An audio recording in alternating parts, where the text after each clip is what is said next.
Hello, everyone. We are together again for another web panel organized by SETA Foundation. Today, we will discuss Lebanese government's decision for the disarmament of Hezbollah organization.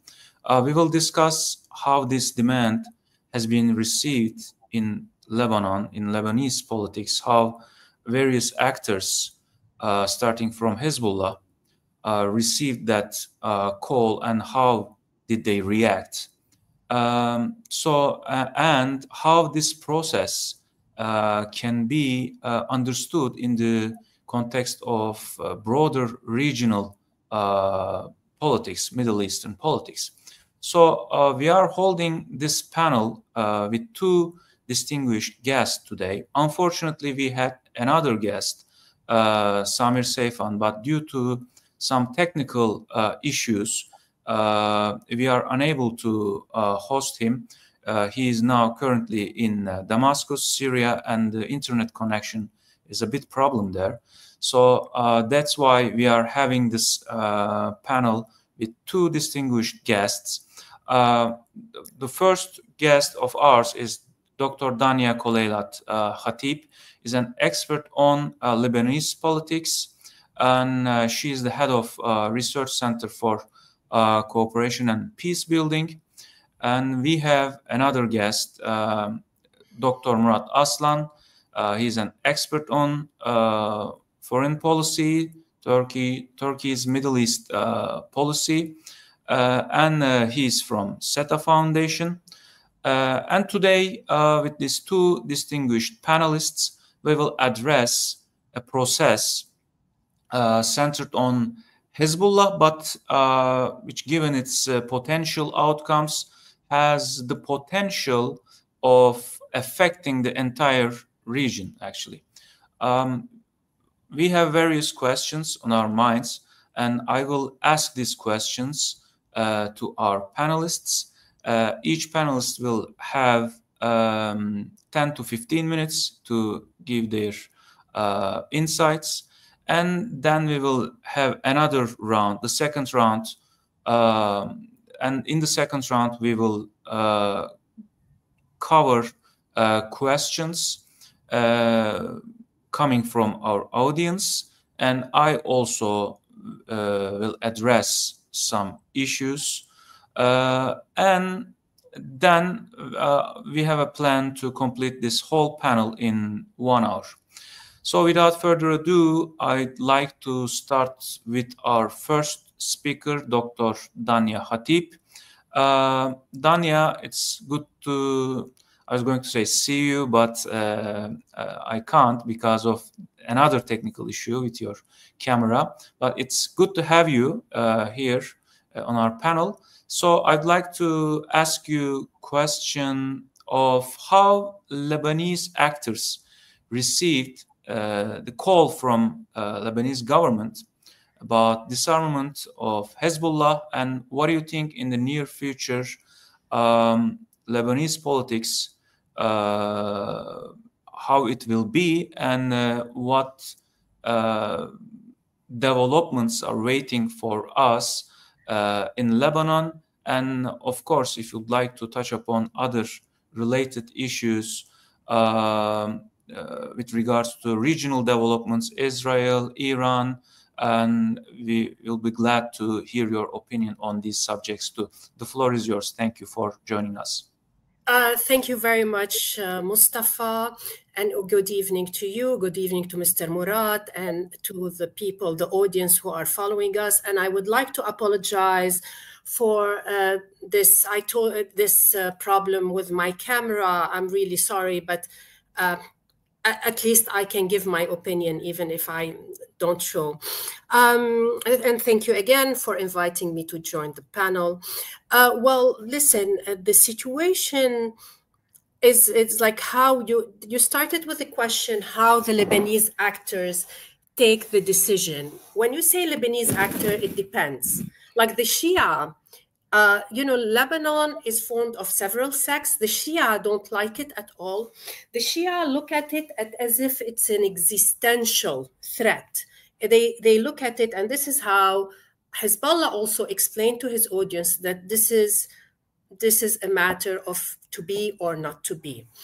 The other part, the opposition to Hezbollah, look at it as really an opportunity to get rid of the arms of Hezbollah. This is a very complicated why, because as you know, if you want to ask a party to remove their arm, there should be some political arrangement. Here, we don't have any political arrangement. I mean, as I was discussing with you yesterday, I mean, even the PKK, who is a terrorist organization considered by the Turkish government, who's a banned organization, once they removed their arms, there was some political arrangement. Here, the main problem is you're asking Hezbollah to remove their arms and there is no political arrangement. And why is that?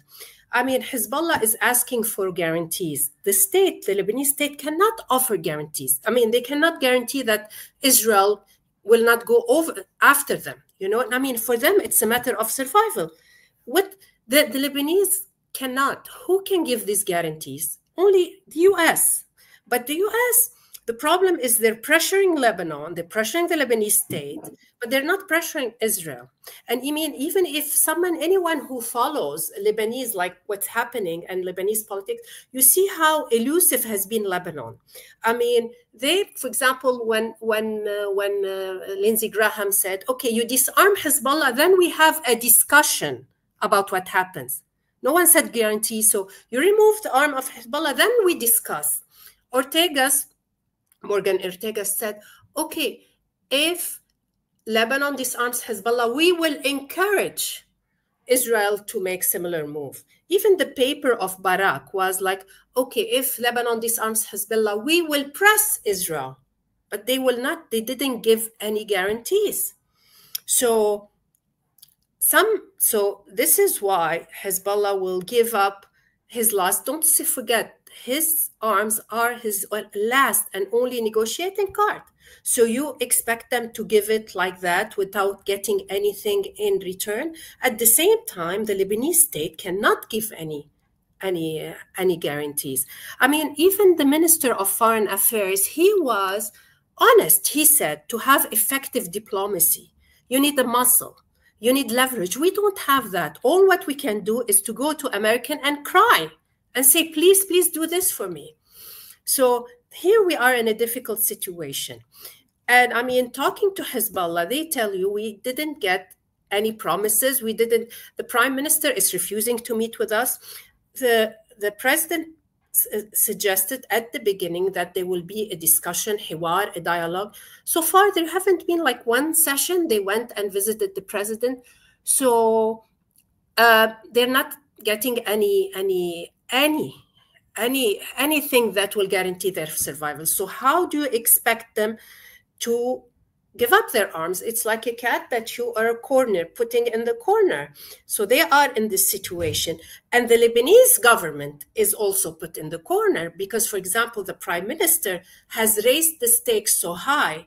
Now he can't retract. It will be for him, he's politically doomed. So now we have a very difficult political situation today, the 5th at 3 o'clock. The session for the prime minister started to discuss. Hezbollah is very adamant that they will not give up their arm. Last week, they asked for protests. They asked for protests. And then they told their audience, no, stop, because they want to give more time for discussion. But till now, they didn't reach a solution with the government. Will there be a clash with the army? Because the prime minister is expecting the army. The head of the army, the commander of the army, it is said that it was reported that he said that he will not clash with Hezbollah. And if he was asked to clash with Hezbollah, he will resign. We all remember 76, what was the cause of the army? The cause of the fight in Lebanon was the fracturing of the army, because the state asked the army to go after the leftist group, the group that were pro-Palestinians, and those in the army who were Muslims and Druze who were sympathetic to them defected from the army and joined something called the Jabha al-Wataniya, National Front. So the situation is very complex. Of course, the Gulf wants, for example, and the US, everyone wants Hezbollah disarmed, but also no one except Israel wants a clash internal in Lebanon. And Israel, I think on purpose, they're not giving guarantees because they want something to happen, because they want clash. And they're not showing any goodwill. On the contrary, they're increasing hostilities, and they're every single day bombing Lebanon and going after Hezbollah leaders. So what do I expect? Actually, I expect there are several scenarios. I expect one scenario would be they would take a decision but not implement it. One scenario would be that there would be a clash, and we hope this won't be. And one scenario would be maybe they would adjourn it to later on and find some kind of agreement between Hezbollah and the state, and maybe the Lebanese state will ask the US to put some pressure on Israel. But so far, and you know better, that Israel, I mean, the US never really pressures Israel. I mean, it's usually only small or cosmetic, but Israel gets its way, whatever they want. So the situation is quite difficult, I think, now. And you know, someone saying, oh, it is Hezbollah is the projection of power of Iran. But in this case, it's not about Iran. Trust me, it's not. If you talk about with Lebanese Shia, they don't look, it's not about Iran. It's about their position within the Lebanese power configuration. Because if they lose their arm, they're losing power within the Lebanese power architecture. So they will not give it away for nothing. And a lot of people were banking that Hezbollah and Nabih Berri, the Speaker of the Parliament, they will have like kind of clash, because Nabih Berri wouldn't want, because the US have already threatened him that they will sanction him, that he will clash with Hezbollah. But on this issue, no, because this is something. This is an issue not regarding Hezbollah, but this is seen as an issue about the Shia community within Lebanon, the Shia community standing within Lebanon. So even now, if Iran tells them remove your arms, they won't, just like that. It's about their standing within the Lebanese power structure. And also another outcome would be that Israel would do another campaign on Lebanon. This could be an outcome. Israel could take as an excuse that, yeah, you could not remove the arms of Hezbollah. So it could be three outcomes. It could be one outcome that, you know, they reach some agreement, they adjourn it and reach some agreement, which is unlikely. One outcome that they say, okay, we took the decision and they don't implement it, and we stay the status quo with Israel hitting every now and then. And the third case would be a clash, internal clash. And the fourth case would be Israel hitting Lebanon again with like a campaign. Mm-hmm. Okay. Thank you very much for sharing your very valuable insights with us. As far as I concern, according to your account, we are facing a really pessimistic picture ahead of us, and your four scenarios, none of them is actually offering a bright future for Lebanon. So then we hope the maybe the lesser evil for Lebanese people and the region. Now I'd like to turn to Professor Murat Aslan as our second speaker to have his opinion about the process. But Dr. Aslan, I'd like to have your opinion in the context of a broader geopolitical picture. of the region. And maybe if you'd like to share some insights about Turkey's position vis-a-vis the situation in Lebanon, because the situation in Lebanon has a potential to, spill over to another region, another country, maybe Syria, and Turkey's position with regard to Syria is a matter of debate these days also. So I'd very much like to hear your opinion on this subject. Thank you very much. Dr. Jadar, thank you so much for the opportunity, by the way. It's really a distinguished topic, should be discussed right now, and believe in me, it's really complicated, as Dania underlined it. But, while I teach Middle East at the university, usually recommend my students not to focus on the overall region because it does have many differing characteristics.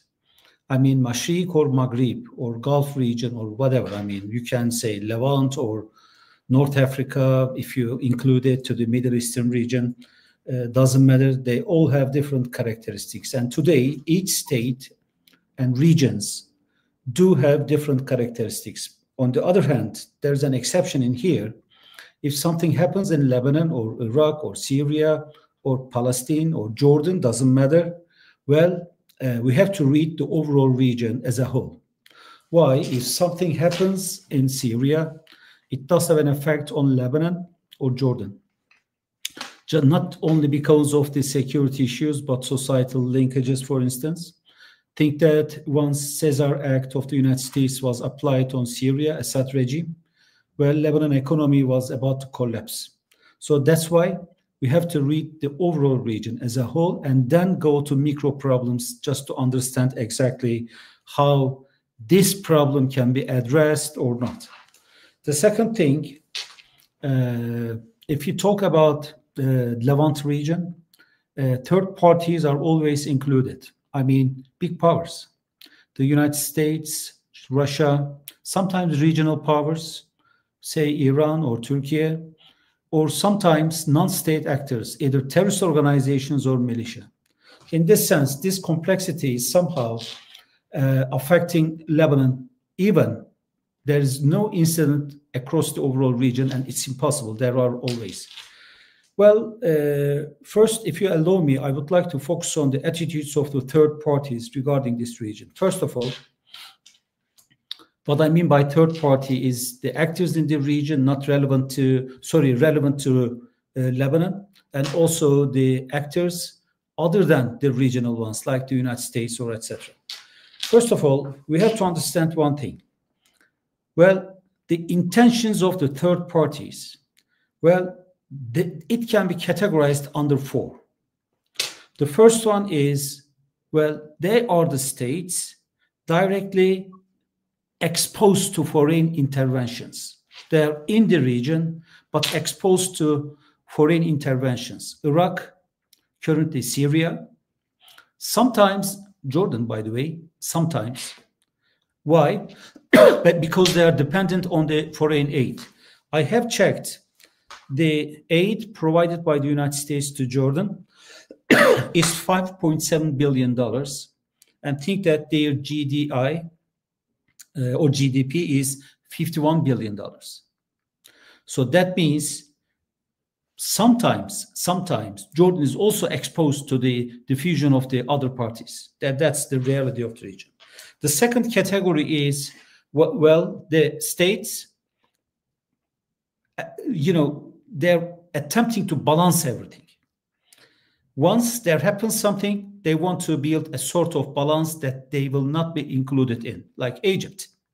There's a fragility of Egyptian economy, and think that once the deal with Israel regarding this gas exports or imports, their economy is in danger.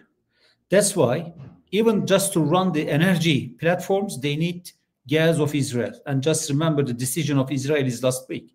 They stopped exporting gas to Egypt to impose something. So Egypt has to balance the developments in the region. The third category is what? The states that tend to be much more active in the region, like Turkey. If their interests, perceptions are somehow endangered, they are more active. And Israel can be also included in it, but Israeli attitude is a bit, not a bit, largely aggressive. So the fourth category, well, there are some states expected to be active, but they are silent. These are the Gulf countries. So in this sense, if there's a problem in Lebanon, directly taking Hezbollah to the hoop of discussions, if they should be banned or not, or etc., the attitude of third parties are on that page.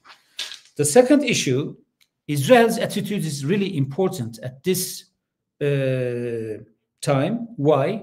Because it's mainly Israeli demand to disband Hezbollah, and that's complicating the overall picture. And they have military forces in 5 different locations of South Lebanon, at the south of Litani River, and think that despite the ceasefire agreement, they are not withdrawing back up until Hezbollah is disbanded. On the other hand, I don't think that they will withdraw back if Hezbollah disappears. This is another side of the coin. In this sense, Israel is demanding what? That must be the question. The first issue, Israel, just because of this narrow country, be exposed to foreign incursions maybe 3,005 years ago. Well, they don't want to leave another mass deportation. This is their logic, not mine, by the way. And that's why they do not want strong states neighboring them. So they want what? Weak states or non-state actors under the control of Israeli government. And they are committed to intervene if needed.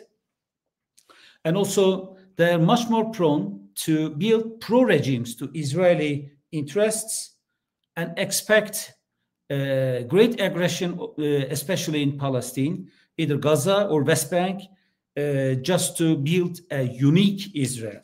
In this sense, then the question should be converted in what? How could this agenda have an impact on Lebanon, especially if Hezbollah is concerned? I see that Israelis will push the United States to intervene politically and disband, Hezbollah, because this is their survivability perception. On the other hand, once you ask this question, a second question should be reviewed. Once think that Lebanese do agree that the Hezbollah issue resolved. So the question is how? How can Lebanese government disarm a non-state actor, Hezbollah? Or in general, how a non-state actor can be disarmed? You know, the answer to this question is really complicated. Why? As Dania mentioned, there are similar cases. For instance, in Iraq, Hashdi Shabi, they included the organization into state mechanism, and they are now extension of the armed forces. In Syria, PYD-YPG, the extension of PKK, well, they signed an agreement with Damascus government on March 10th, and now they are resisting not to be, let me be clear.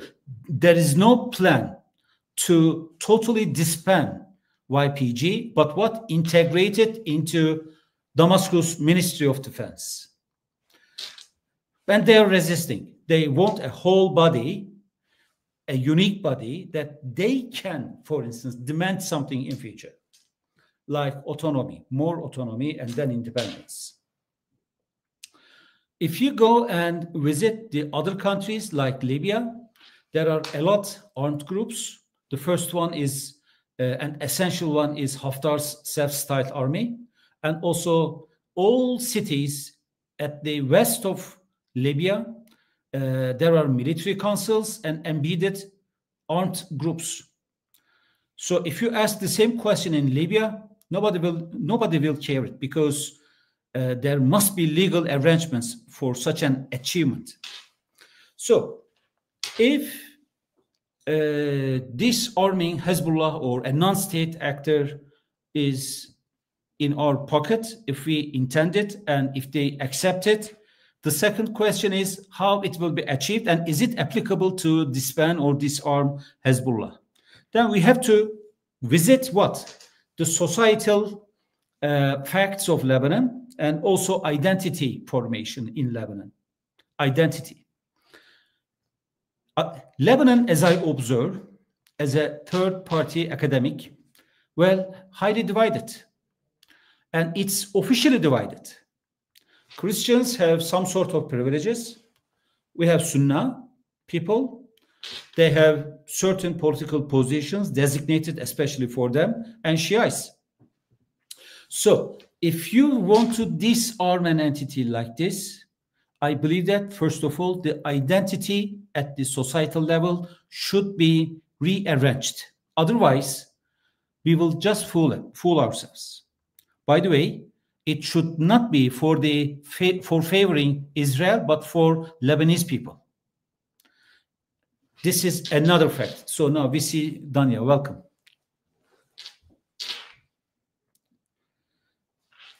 Another one is we have to know exactly the expectation of Lebanon. Well, Israel is demanded. The United States is doing what? Imposing on Lebanese government, mainly the president. But what about the Lebanese people? What do they want? Nobody is asking it. So if you want to disarm or disband Hezbollah, first ask the people. I think that must be. And also, we have to question if Hezbollah has a function or not in providing security to Lebanon.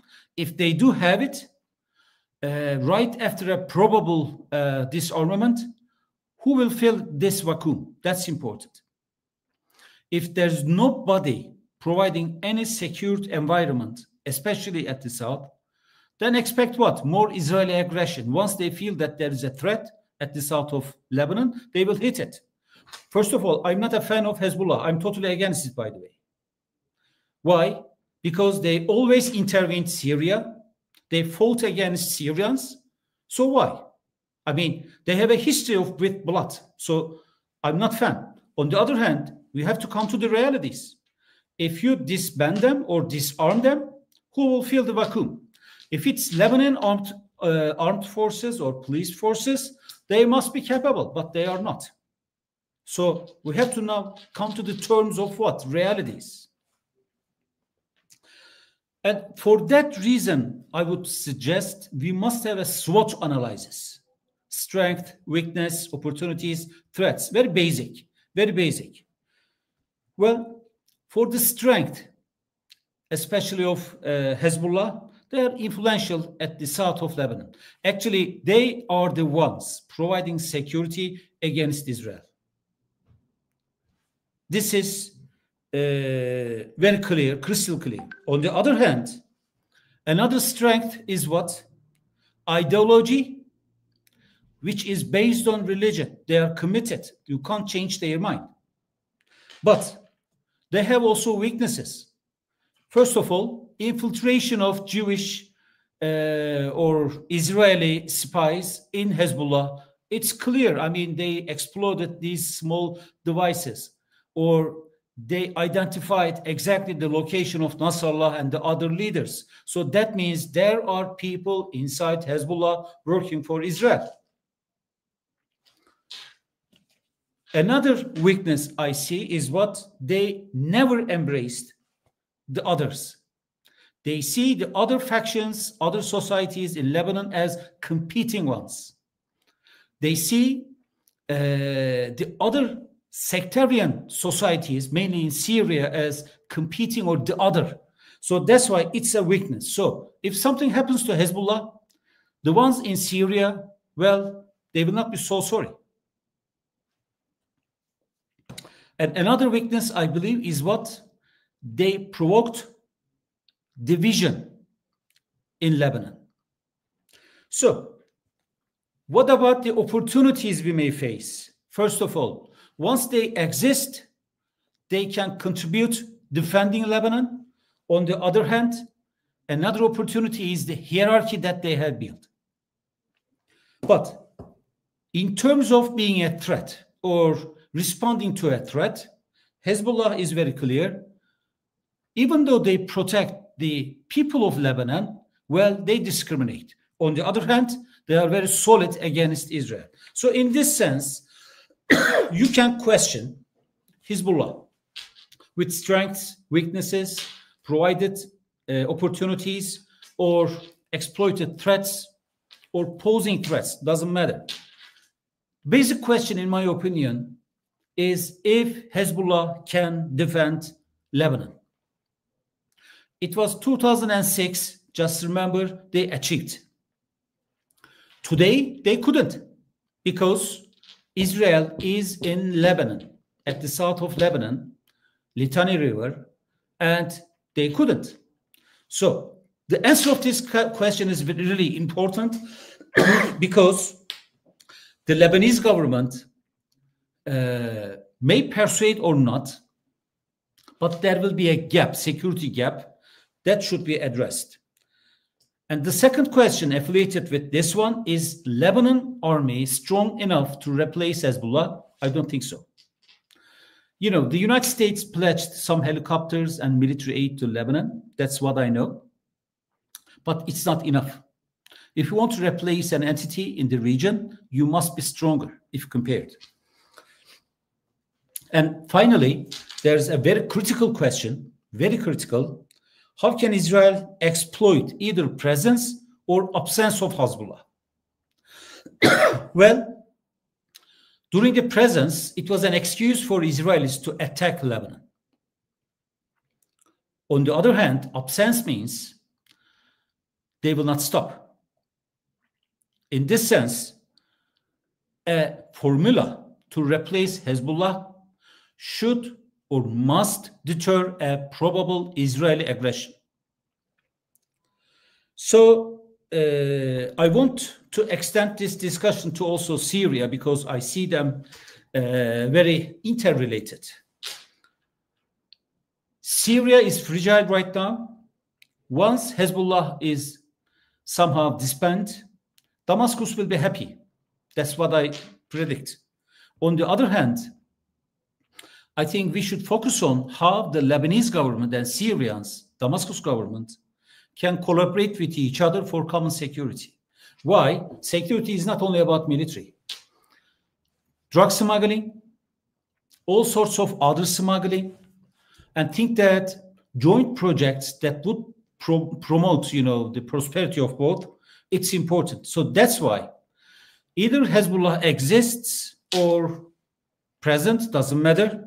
I think Syria and Lebanon should cooperate because we need it for the sake of both people, I believe.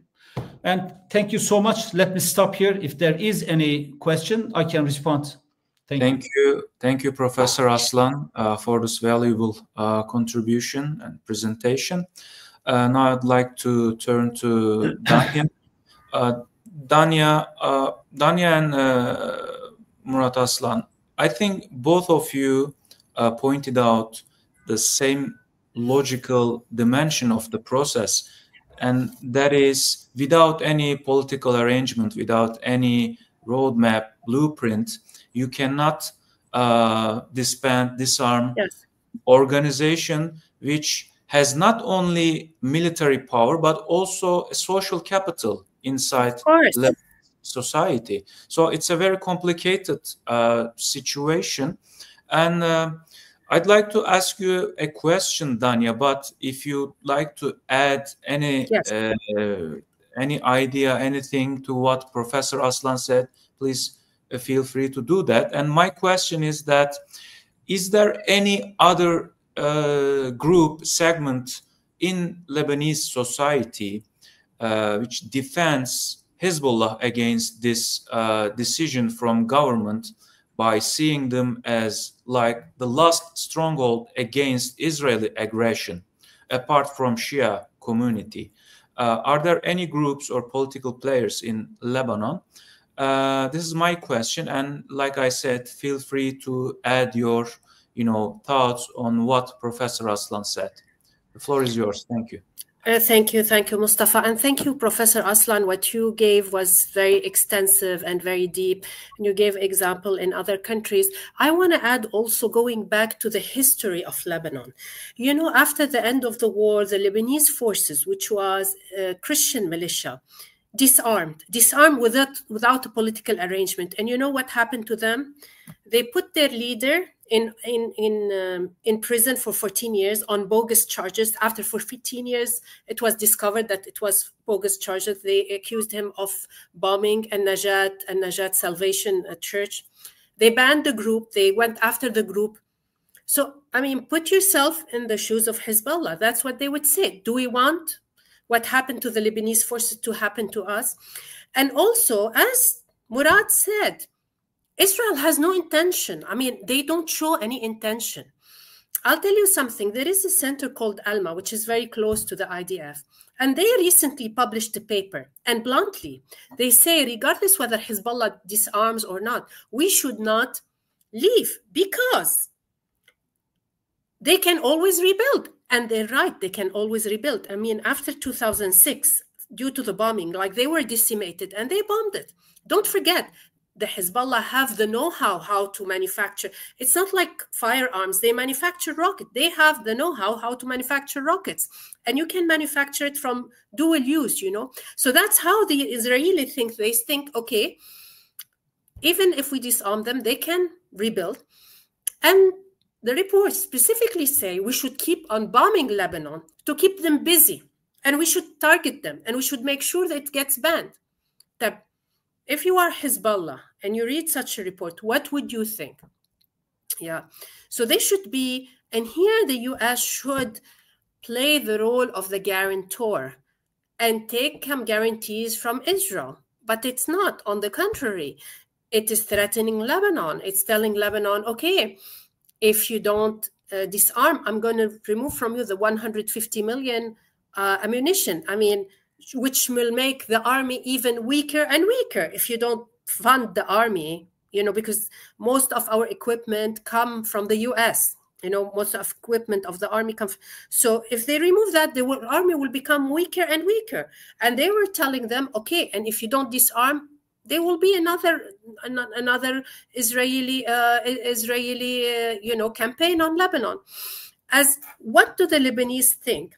Okay, mainly the Shia are totally against them. There is a faction of the Christian who are like a Tayyar, who say, we need to get guarantees that Israel will withdraw, but there is a general consensus in Lebanon that this should be disarmament. There is a consensus that should be disarmament. Put us Israel aside. How can you have a state when you have a militia inside the state? The definition of the state is the monopoly of the use of violence. But the disagreement is how to do it. Shouldn't we get some guarantees from Israel? How are we negotiating? We're negotiating. We're not putting any conditions. We're not using. Of course, we don't have an army. And also, other than the fact we don't have an army, no one is interested in us. Look at Syria. Turkey and Saudi, they're putting all their diplomatic weight with the US for the benefit of Syria. And this is how the sanction got lifted. Well, you don't have this interest from Saudi or from Turkey in Lebanon. So Lebanon is left on its own. Of course, there are things that the Lebanese government could do. They can go to the ICJ. They can. There are many things. They could sign, for example, a defense treaty with Turkey, the same way Syria did, to have more leverage when they discuss. But so far, they don't have any leverage when they're discussing with the Israeli. And this is really very bad for Lebanon. So the situation is not good. So, the situation is really.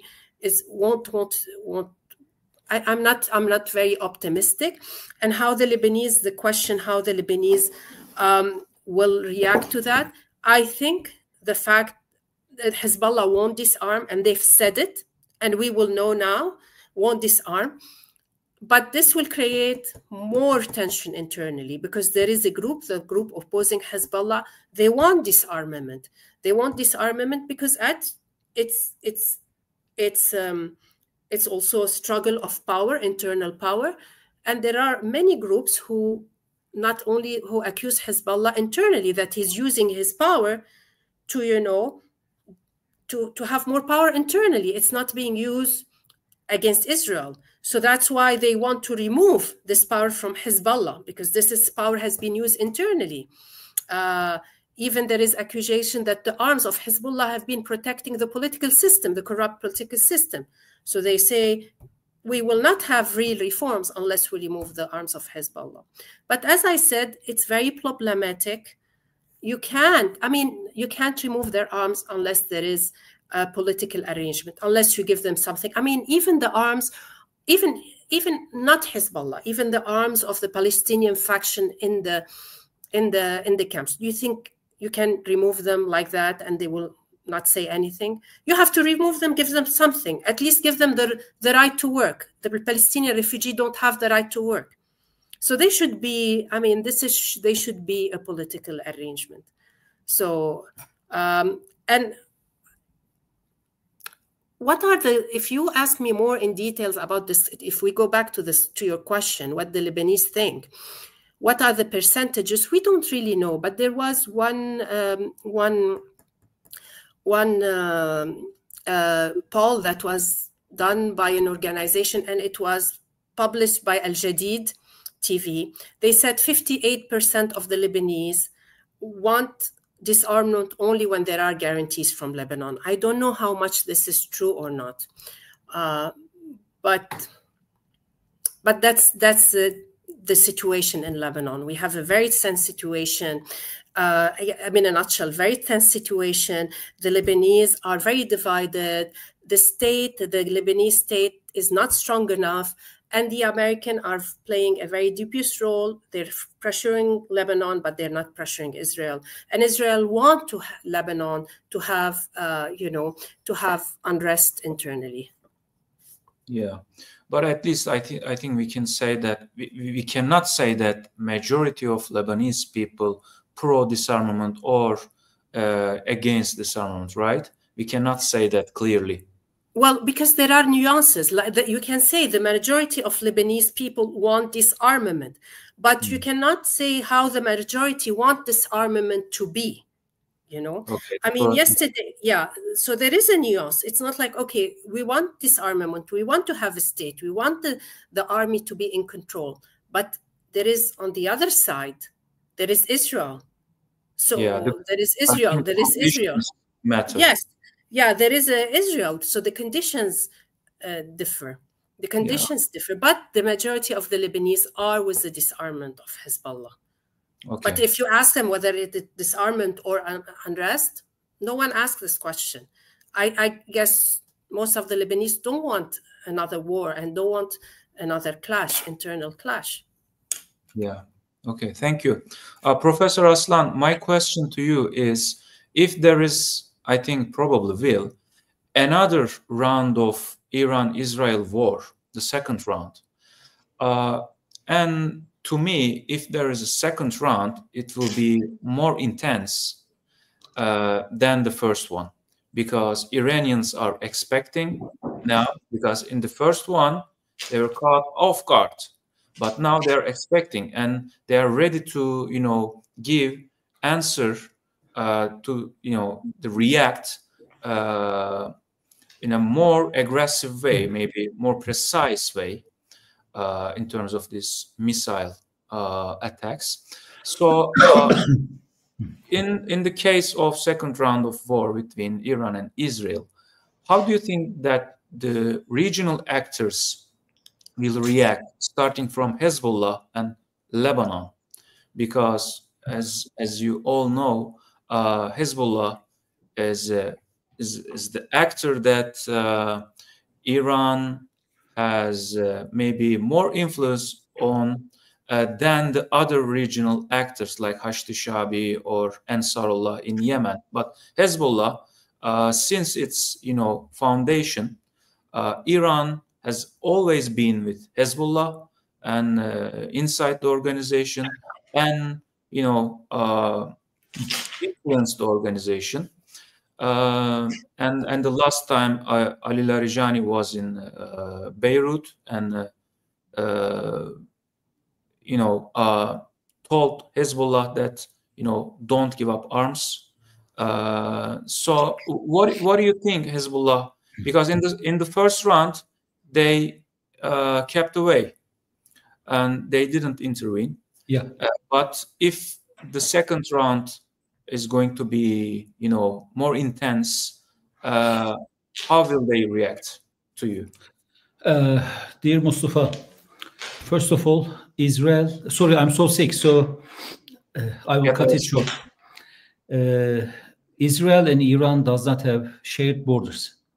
Yeah. That means they can't challenge each other with land forces, but through air force, especially of Israelis, missiles, intelligence organizations, and sometimes irregular warfare. Iran had the luxury of proxies, and they lost their ground, especially in Syria. So once something happens, Iran has lost the ability to reach Lebanon. So this is really important because Hezbollah will be isolated in a probable clash, and Iranians are well aware of it. There's another aspect, I believe. Hezbollah, especially for the last 2 years, never intervened to the fights against Israel. They did not respond positively to Hamas calls to fight against Israel, remember? And in one speech, Nasrallah accused Hamas not informing them. Iran did the same thing, by the way. Yeah. So that's why I believe Hezbollah is much more focused on their survivability rather than preferring an aggressive position. And that's for sure. There will be a great verbal warfare. Narratives circulated in social media by the words of a religious leader. I don't remember the name of him, but it's common in the Middle East to talk a lot but do nothing. That's why this is my projection and assessment. You may agree or not, but if something happens between Iran and Israel, I think Hezbollah will talk, but will remain in defensive posture because they are isolated. The second issue, I believe, the ones at the west of Syria, mainly pro-Assad militia, we never talk about them. I mean, they are important. Why? If they escalate the situation in Syria, their essential reliance will be Hezbollah.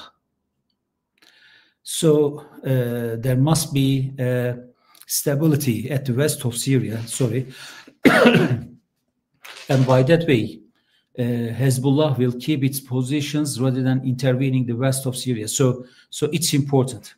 Nowadays, we have to understand the status quo of Hezbollah. They are mending themselves after they lost a lot, especially human resources at critical positions. So they have to have low, medium, and high echelon leaders, technical skills, personnel, and also adequate number of stockpile of ammunitions, etc.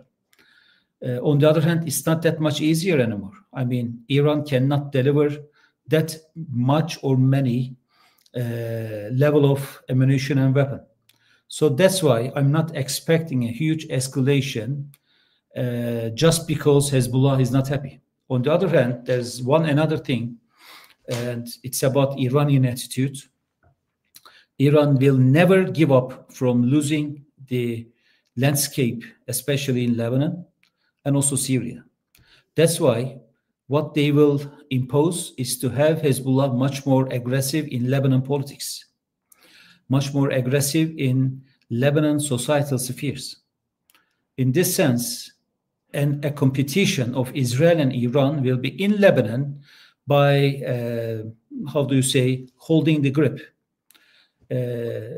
the number of people in charge with the government and administration, well, it's important. I think Hezbollah will not give up all these people. And I think we should also talk about one more thing. Sorry, it's beyond Iranian and Israeli potential escalation, but it's what security sector reformation. This regarding Hezbollah, Lebanon, Syria needs security sector reformation. There's a great literature about it, especially on transforming non-state actors and integrating them in state institutions. And it's not new. I mean, it's rather old literature. You can start investigating this effort from Afghanistan, 1920s. Turkish soldiers did it, and think that there are a lot of African countries transformed their security architecture continuously. It's important why, if you want a Lebanon secured, self-sufficient, reliant on Lebanese sources, not shaped by Israeli or Irani demands, they must have a unique body of security institutionalization with a system running by itself. Because once you keep Hezbollah, the country will be de facto divided. Once you disband them, Israel will exploit the vulnerability. So what must be done? A security sector transformation, which could span like 3-5 years, with adequate number of personnel, with adequate number of equipment or weapons or ammunition.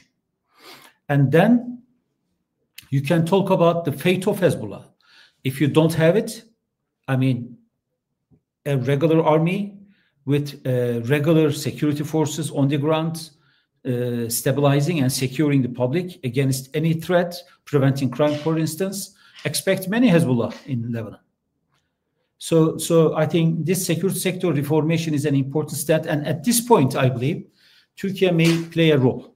Turkey has just started a program after the ink of a protocol in Ankara. Syrian and Turkish ministries of defense signed it. And Turkey will train, equip, doctrinate Syrian army. Why not? I mean, Turkey may also do the same thing in Lebanon, like Turkey did it in Libya, currently doing it in Libya, in Somalia. And by that way, Lebanon may enjoy a merit-based armed forces. Sorry for extending my words. I'm sick though. I'm talking a lot. Sorry. No worries. Thank you. There are some experiences. For instance, Afghanistan. I was there twice. Once you start dividing the positions per ethnicities or sectarian lines, expect nothing from this army. If Lebanon wants to feel much more secured, first of all, there must be a body, a security institution based on merit, not background, and then they can succeed. And it requires what? A secular system as a political regime. And think that, for instance, in Turkish army, nobody knows the ethnic or sectarian or religious background of the other. They respect. So that's why Lebanon needs such sort of army. Security sector reformation with a merit-based approach, and it must be a legal entity. I mean, there must be some legal amendments to ensure such sort of objectivity. So thank you. Thank you, Professor. I think Dania wants to add something. Yes. What you said. Yeah. Yeah, I want to add to what Professor said about security deal, defense agreement with Turkey. That will be, I mean, as I said before, the problem is, we are going to negotiate with Israel. We have no cards to play, and they have all the cards. How can you negotiate? You have nothing, no leverage, and the other guy have all the leverage. It's not comparable. It's not equal. You cannot negotiate with the Israeli. So once we have a defense agreement with a strong regional country like Turkey, Then we have something we can bargain with. We tell them, okay, you won't withdraw, I'll ask Turkey to bring me the Bayraktar. Would you like that? I mean, we need something like that to be able to at least have an agreement with the Israeli, because now we can't. We are not even fit to negotiate with them because we have nothing, no cards at all. No cards at all. And about what you said about the secular, I mean, it's much more complicated than this, Professor. It's really much more complicated.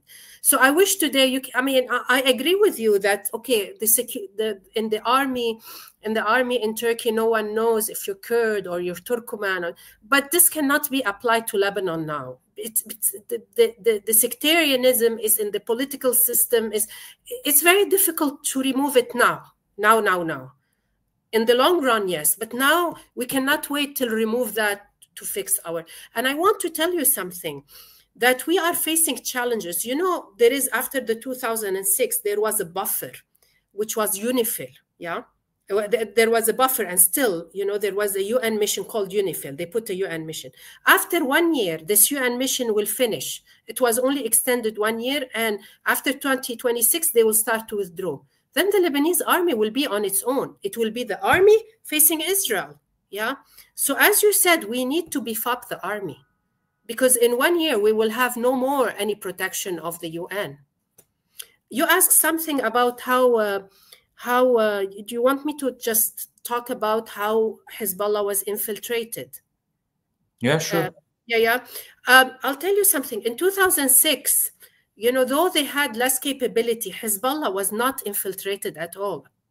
The Israeli, all the Mossad, and they couldn't. But now they were totally infiltrated. I'll tell you why. First of all, they expanded too much. Before, it was this group of people who are highly indoctrinated. You know, it was a strong, small, compact group. But then when they went to Syria, they expanded too much. And, you know, most of the information about Hezbollah, they got them from Syria, from the Bashar Assad.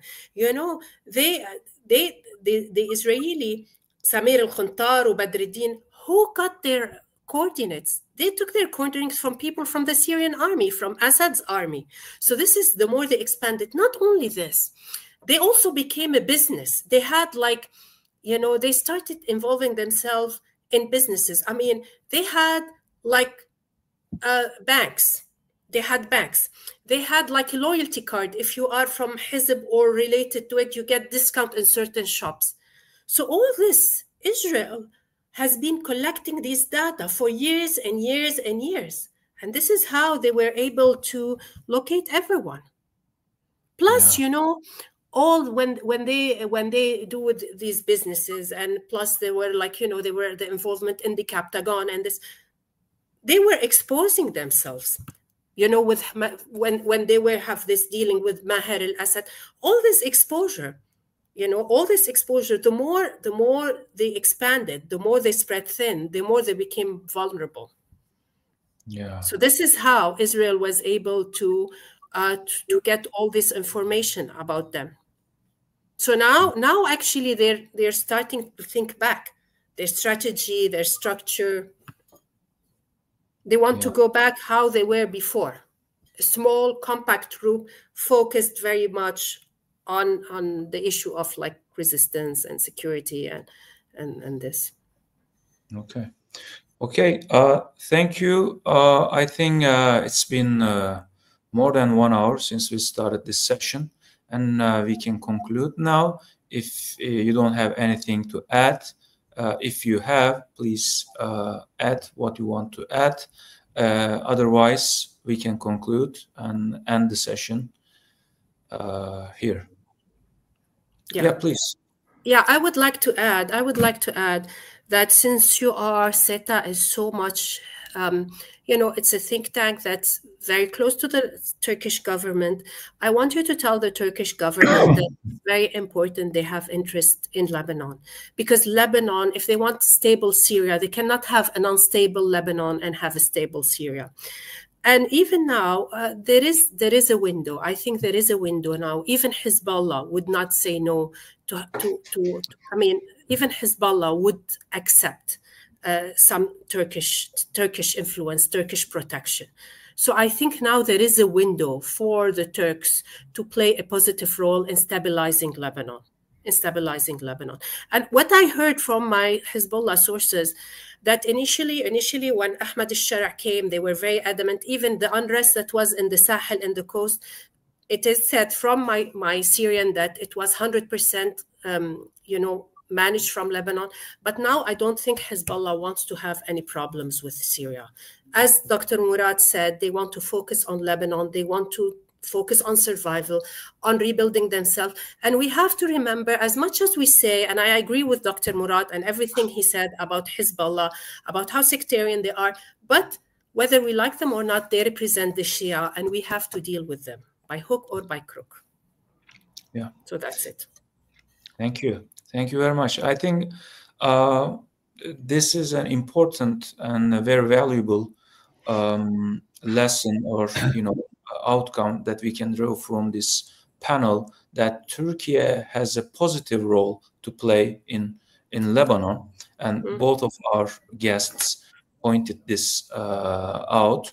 And I think, I hope in the near future, like Turkey did in Syria, or like Dr. Aslan said, in Libya or any other part of the world, as a power to stabilize the regional dynamics, Turkey has a role to play in Lebanon against some actors which has only job that destabilize the region, because this kind of actors actually only see this way for their survival, destabilize the region, make other actors weak as possible, so they can, act in a free way, and they can act whatever they want. So, I mean, Israel, we all know that actor in the region. So, as a counterbalance, as a power to balance Israel, Turkey has its own investment in many places in the region. So why not in Lebanon? Because as Dania said, if you want to see a stabilized Syria, you have to stabilize Lebanon first, because these are two lands connected and also historically connected. Societies are connected. So structures are connected, and geography is connected. So geography is everything in terms of geopolitics. So that's why we need a stabilized Lebanon, and these issues should be discussed in more details by various actors, and also Turkish actors. So I'd like to thank you, both of you, for your valuable contributions to this panel. I think this has been a very fruitful discussion. Thank you both. And I'd like to thank also the audience for following this panel. And we'd like to see you in the next SETA Foundation web panel or in-person panel in the very, very near future, very soon. Thank you. Or in Dubai. In Dubai, yeah.